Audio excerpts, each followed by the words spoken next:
Dernier débat d'orientation budgétaire de la mandature ce matin à l'Assemblée. La lutte pour le pouvoir d'achat doit s'intensifier, a martelé le président Fritsch.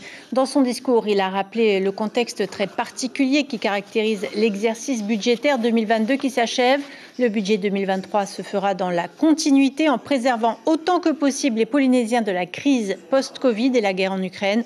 Pour l'opposition, le gouvernement fait un déni de réalité.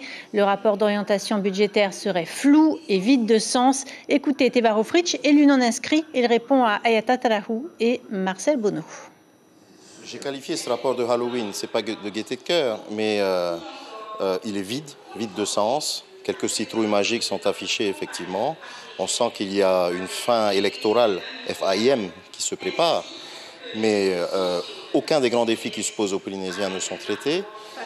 Par exemple, on parle des inégalités qui sont criantes chez nous. Et il y a un écart de 1 à 9 entre les 10% des Polynésiens les plus pauvres et 10% des Polynésiens les plus riches. Quelle est la grande mesure qui est proposée, et elle est importante, c'est le permis de conduire. Nous avons donné rendez-vous au budget parce que ce sera l'occasion sur chacun des chapitres, lorsqu'on parle d'inégalité, lorsqu'on parle de transport routier, il n'y a plus d'embouteillage en Polynésie aujourd'hui. Lorsqu'on parle effectivement des difficultés de vie dans les îles, bien nous serons là pour savoir concrètement ce que ce gouvernement propose la prochaine fois et nous ferons des propositions aussi. L'information en continu sur Polynésie la première, Internet et réseaux sociaux.